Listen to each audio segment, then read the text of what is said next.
All right, morning. Thank you very much again for joining us. My name is Mike Sostruck. I'm the Commissioner for the Department of Public Safety here in the state of Maine. We are going to give some further details from an operational standpoint about what happened overnight and kind of where we're going from here. But before we do that, I would like to ask Chief St. Pierre to come back up and join us and kind of touch on the Lewiston experience overall. Chief? Thank you, Mike, and good morning, members of the media and the public who are watching closely as law enforcement continues to work diligently on this rapidly evolving investigation. The safety of our community remains paramount. I want to assure all that a tremendous amount of law enforcement manpower, time, and effort is being utilized around the clock, literally around the clock, in every effort to apprehend the suspect as well as to safeguard this community. As the Chief of the Lewiston, Maine Police Department, I am extremely thankful for the community's outpouring of support being offered during this tense and trying time. I extend my deepest appreciation for all of our law enforcement partners who have responded from literally around this nation. Again, I will ask the community to be as patient as possible with this process, realizing that there are many moving parts and coordination of efforts involved between multiple agencies. We will attempt to provide as much information possible as this investigation proceeds forward. I would also like to acknowledge and thank the many businesses, restaurant owners, individuals who have provided meals and other essential items to support an investigation of this magnitude. Following this press conference, details will be shared regarding counseling locations, where somebody can make a donation if necessary or asked, and the hosting of several different vigils. On behalf of the hundreds of law enforcement officers who have descended upon our great city over the last 3 days, we want to extend our heartfelt support as well as our sympathies to the victims and families involved in this senseless tragedy. Thank you, and I'll turn it back over to Mike.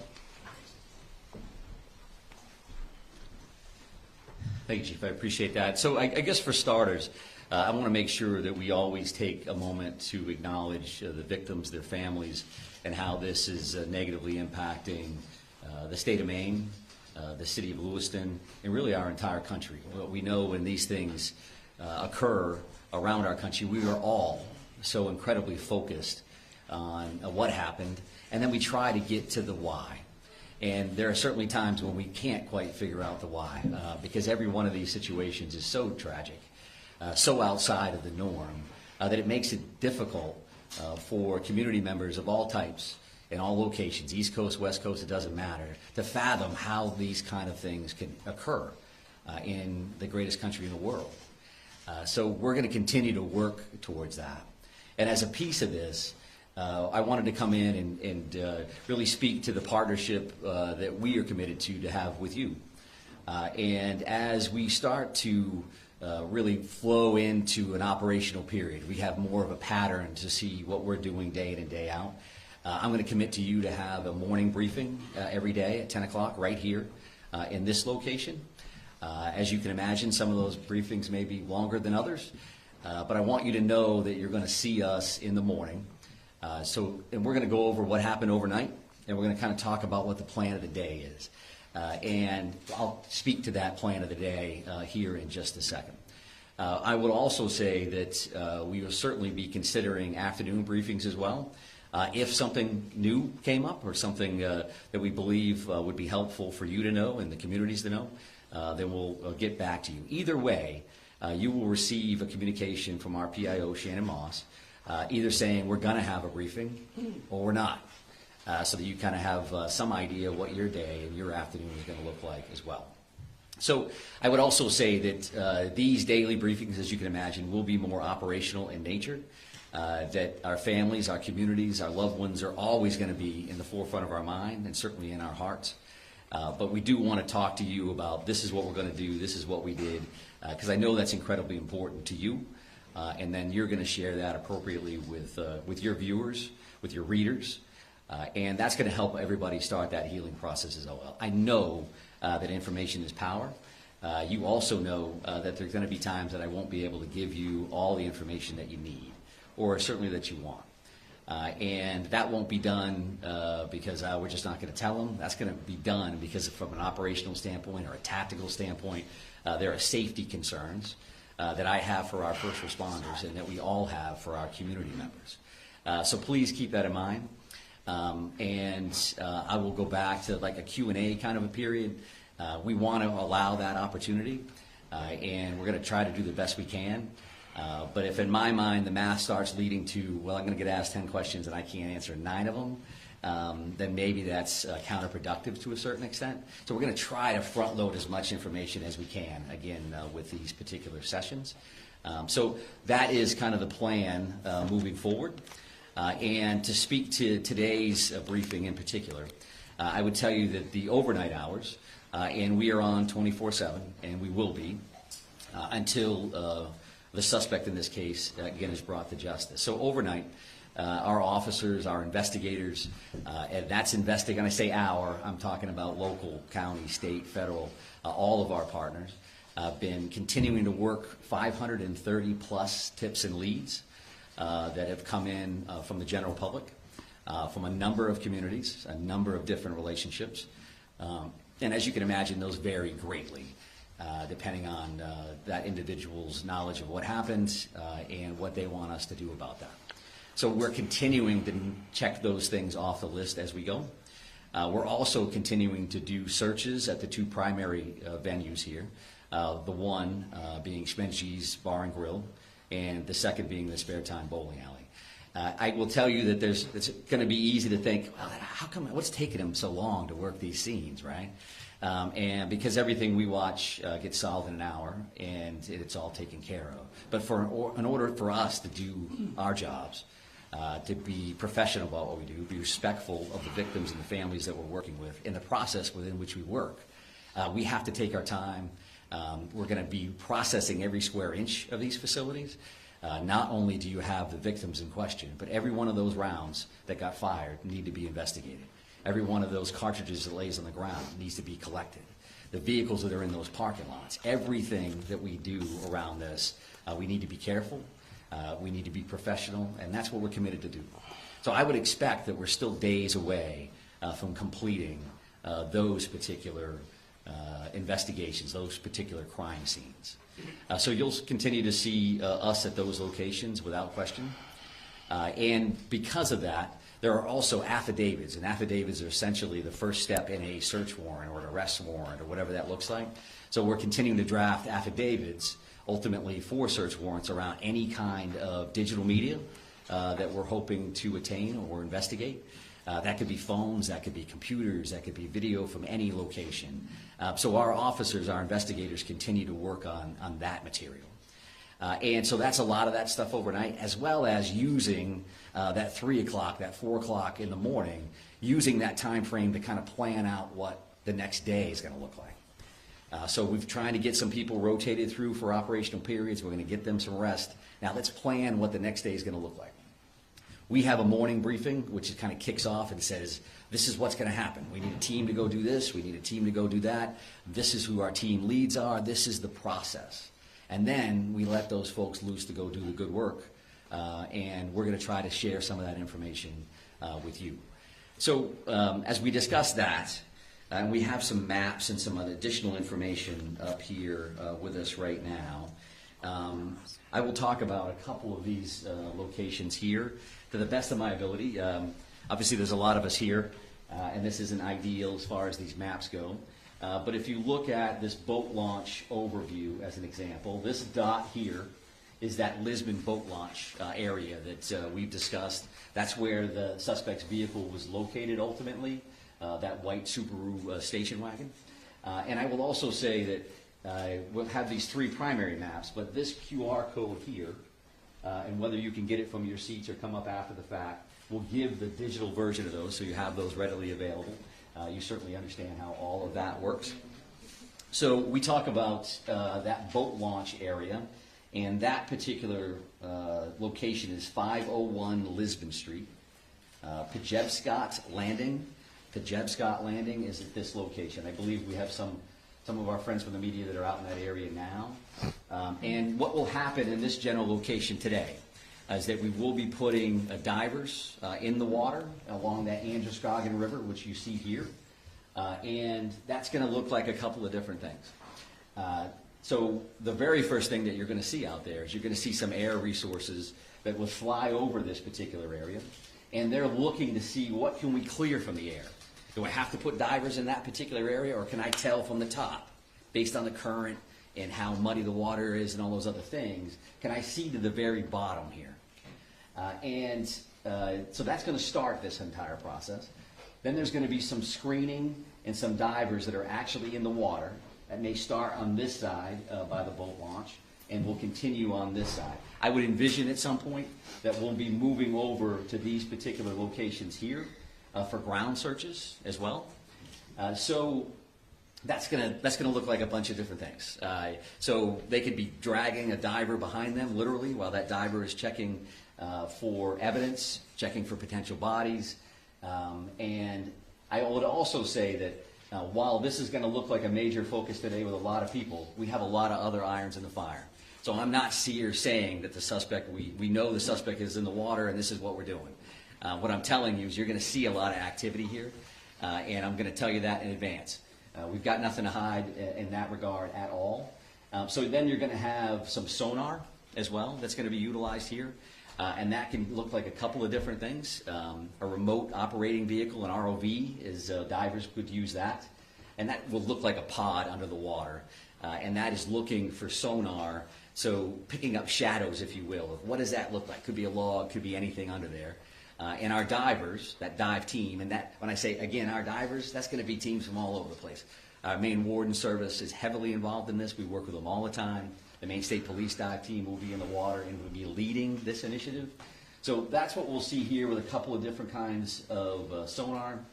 And then along the shoreline, you're going to see a line search, if you will. That means literally officers on line as they're working that shoreline. And of course, they're looking for evidence. They're looking for anything that may help them down the road. Now, I say you'll see this because for us, we want to make sure that we're working with you. So there is a church parking lot across the road here. There's also some parking available on this side of the road. Mark Laddie, who is the PIO from the Maine Warden Service, and some officers will be in this area to assist. So if you decide that you want to go to that location to pick up video and see what they're up to, then I think there's some parking opportunities here. This 196 can be busy. This area here happens to be pretty low speed. At least that's what the speed limit is. So we're going to be around there to try to keep that as safe as possible. But we want you to be mindful that we may ask you not to stand on a railroad trestle, or we want you to get your coverage. We want to be partners with you. However, you're not going to be able to have full access to that site. I think that's common sense. And we want to make sure that you can do your jobs and we can help you facilitate that. So you're going to see a bunch of people in that area, that 531 Lisbon Road. A couple of these other locations, if we start here, this is the bowling alley scene. This red dot is actually where that is. You all understand that. We will have some additional officers there checking this wood line and continuing to do those sweeps, those searches. There was a lot of shots fired in these locations. We want to make sure we have all the evidence humanly possible. And then this is far from ideal, considering it's directly behind the podium. But this is... Can we do that? We're jammed in here with the wall. Yeah, we may lean towards that QR code. If you can't see that, I apologize. We'll have to take a look at this particular option in the future if this works for us. But the bar and grill here, there is a red dot, and you can see some wood line around that. Each one of these locations is going to have lots of police officers there, as you imagine. A piece of all of these things will have a QRF, or a quick reaction force. So we're going to maintain security here because clearly, as you realize, the suspect in this case is not in custody. That continues to be our focus. And I think if you look at these two things, we have an investigative bucket with a great deal of resources that are investigating the crime, what occurred. And there's clearly an apprehension team here with a lot of folks that are involved in that. And of course, they're going to intermingle. That's a given. But I think in this scenario, I want you to keep those two things in mind. Because even though we're going to be active with this search in the investigative side, always in our mind, we're going to be looking for the suspect and making sure that the people that are involved in these various searches, to include yourselves, are safe. So that is clearly another focus that we have in mind.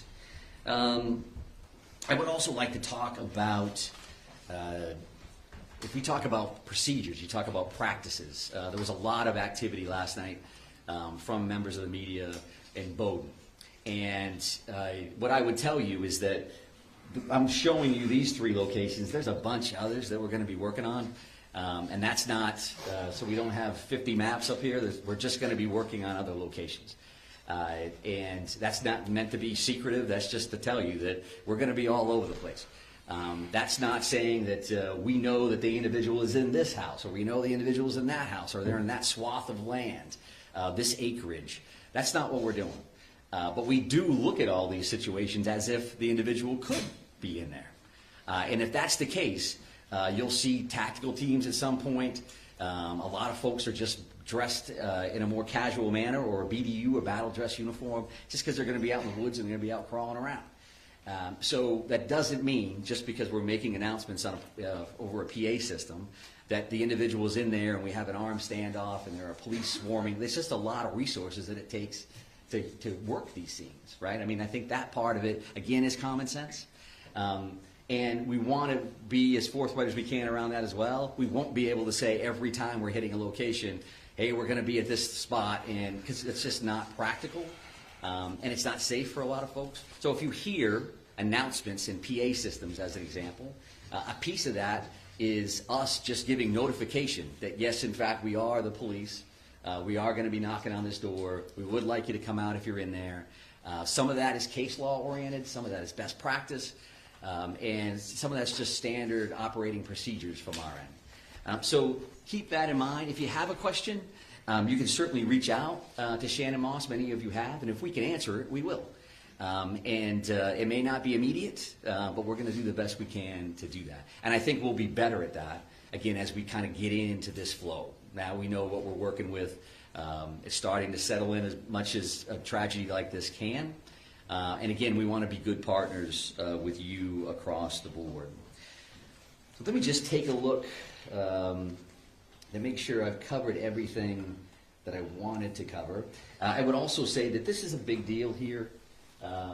This particular link, and Shannon will be sending that out through her media list. So this is a digital tip line, and what a digital tip line would mean is anybody, yourselves included for whatever reason, if you've got a photo, if you've got a video of what happened, or something that you think is evidentiary in nature, you think that it would be valuable for us to have, you can upload that information through that link. And that link stems from best practice in other communities where tragedies like this have occurred. That a lot of people have a lot of information. Where does it go? Maybe this is the key. I don't think they know that, or they probably do know that. 75 other people sent it to them. Send it to us anyway. And we want to see that information. So that's pictures, that's video, that's any of that kind of material to that particular link. And again, the QR code is something that we already talked about from a mapping perspective. I would say that our ongoing victim services efforts, that is something that we're working with victims' families, the community as a whole, and we are working with families that have currently been notified. We're continuing to identify victims in this case. And as those occur, additional resources will be available to the general community. I would say, again, as a little bit of a reminder, some searches you may see, well, why does that search have an armored vehicle involved, and then they're walking along the river, shoulder to shoulder. Some of those are going to be tactical ground searches versus just a kind of standard line search or grid search. The Maine Warden Service do this stuff all the time. They're incredible, searching for people. And incredibly valuable for us as it kind of expands out to evidence in many of these circumstances. We do clearly continue to have air assets, whether that's helicopters or planes. Just because they're involved, again, as we mentioned here, right, that's going to be an overview. They're just flying over that site. They may be hovered someplace else. Is that because we found the suspect? That's not a guarantee that that's the case at all. I would also tell you probably new information. Initially, that first night, we had 70-ish or so witnesses. The FBI has been incredibly helpful with things that may sound as simple as you've got to transcribe 70-plus witness statements. They're bringing a lot of resources to play, and so we're continuing to do a lot of that work behind the scenes as well. I think that the shelter-in-place order, right, that's currently in place for Lewiston, Auburn, Lisbon, and Bowdoin. When you hear the names of those communities, obviously you know that a lot of our focus, a lot of what occurred in those communities, whether it's Bowdoin because that's where the suspect's house was, Lisbon where the car was located, or Lewiston, Auburn, some conversation earlier about Auburn locations, and Lewiston where the focus of those first two tragic active shooter situations occurred. That's an ongoing conversation that we'll have every minute of every day. Does it make sense that those orders are still in place? And can we relax those, change those? They have not been changed in any way at this point. But we realize that we want to keep our community safe. So that's again, the forefront of our minds. But we know that a shelter-in-place order in general, similar to orders around COVID, can have some negative impacts on families and going to school and businesses and all those other things. So we have that in our mind. There is that pluses and minuses chart that's just kind of active as we kind of work through this thing. So know that we are actively thinking about that. And truth be told, working with, specifically right here in Lewiston, working with our officials, working with Chief St. Pierre, working with the mayor and others, having conversations about what does that mean, and what is that going to look like this afternoon, tomorrow, and moving forward. So I think that's enough sharing from my end. That's a lot of information to overload you with there. I would want to come back, however, to say that there's a lot of stuff going on here, but what matters to us, again, is the safety of our communities, the safety of our residents. We care about each and every one of them, as you do, and we're going to continue to fight on their behalf to bring this individual to justice, because we know that that has an impact on starting that healing process. It's not a slam dunk. It's not, we got them, now everybody's better.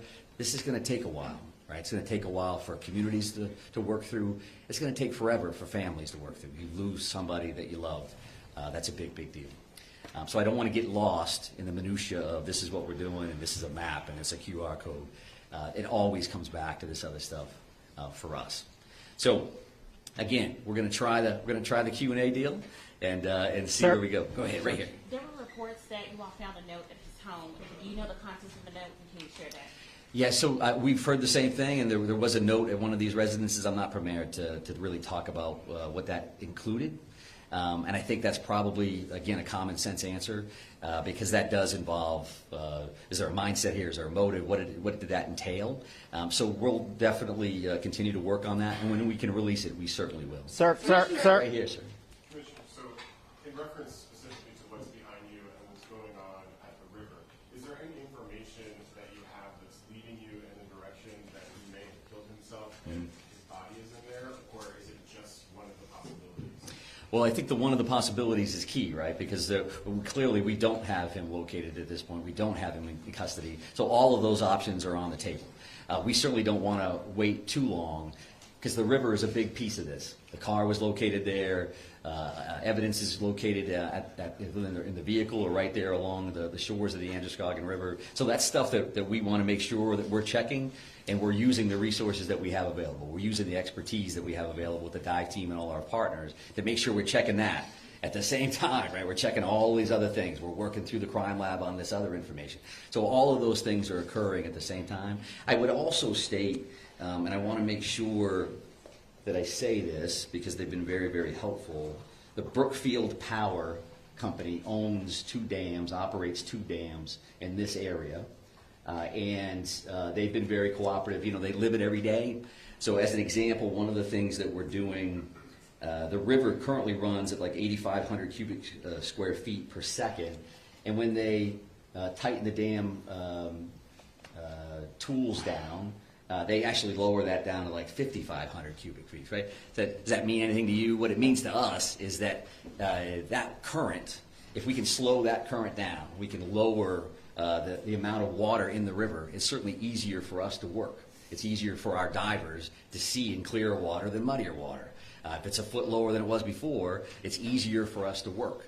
And there's different searches, obviously, but unfortunately, people lose their lives in bodies of water on a regular basis. So this is something that we're trying to dial in. But yes, sir, right here. Yep. Deer hunting starts tomorrow. Yeah, it sure does, yep. Yeah, can you address that? Yeah, sure. So I had conversations with Commissioner Camuso, Inland Fisheries and Wildlife. Judy's great. We are having those conversations. I would expect to hear more about that later in the day. It's a big deal in Maine. It may not be a big deal for a lot of people from other communities, but we know what that's going to look like. We also know we're in the woods. You know, if you just happen to be in the woods, minding your own business, going for a walk, that's going to make us a little concerned, right? So it's definitely a good question. It's something that we're actively working on. Right here, sir. You talk about this tremendous amount of assets here Yep. and the search for him. Can you talk about the pressure you guys are feeling to find him to give this community some sense of answers as this enters its third day? Yeah, sure. I think, you know, pressure is one way to put it. I mean, we're concerned about the victims, their families, and our communities. I'm concerned every day, 24/7, 365, at this point for 30 years. That's why I got into this business. We do want to help people. We do want to make them safe. Making them safe and making them feel safe may not necessarily be the same thing either, right? Because I think our law enforcement partners, our first responders around the state, everybody is dialed in. They do that all day, every day. This is clearly a completely different animal. So for us, we want to make sure that we bring this individual to custody. But we got to do it right. We got to do it the safe way. Don't want to see anybody else get hurt, certainly our people and our community members. So we want to make sure that we do that right. We're not going to be rushed, but we're running right on that level, that we're going to work as hard as we can, as fast as we can, with as many resources as we can to try to bring some kind of closure. Sir? Right here, ma'am. Right here, ma'am. We understand that the family's being cooperative. What are they telling you? Oh, I think whether you see the 530 tips and leads overall, I think we're seeing a lot of cooperation across the board. I'm not going to speak to anybody in particular, but I think there's a lot of cooperation. There's a lot of compassion here. There's empathy that people understand what happened here, not only to the victims, but again to the state and to our country. So people are coming forward. They are participating in the process, and that's just the nature of the beast. But I'm not sure I answered it. So go ahead and follow Yeah, up. I'm so sorry. That's okay. Specifically the family of the suspect. We understand Yep. they are cooperating. What are they telling you, and how are they helping you in the investigation? Yeah, so I won't speak, again, specifically to what anybody said one way or the other, but we do appreciate everybody's cooperation, because we know that this is difficult for everybody. No matter how you could be the neighbor of somebody. This is tough for people to digest and to understand and to try to work through. So right here, sir. Right here. Thank you very much, sir. Yep. Specifically, warning. Forget about information. Families told multiple news outlets there were warnings provided to law enforcement. Which agencies received those warnings, and did you think at any point that it might warrant a yellow flag pursuit? Well, I'm heavily involved in the yellow flag conversation overall, but the reality for today is I'm not going to talk specifically about who knew what and when. We're still actively involved in a very dynamic situation here, and we're focused on an individual that currently has 8 warrants out for murder. We're trying to figure that part out, trying to bring him into justice, as well as investigate this crime. There will be a time. Can you confirm the warning, though? Can you confirm warnings were issued? I cannot. Well, yesterday, yesterday, Sir, right here. yesterday, the Senator Collins said that the yellow flag law should have been enforced in this situation. So as you stand here today, what is your response to that? And also, as you stand here today, was law enforcement notified of the threats that he was making, of his condition? Were they aware of it, and what steps were taken to investigate that? Yeah, I appreciate the question, and Senator Collins is great. We have a great federal delegation that works incredibly hard on behalf of the state of Maine. I don't know exactly what the good senator said. I respect her a great deal. So I won't answer to any comments that she made. If that's her perspective, based on what she knows through the general public or otherwise, then that's fine. She certainly has the right to do that.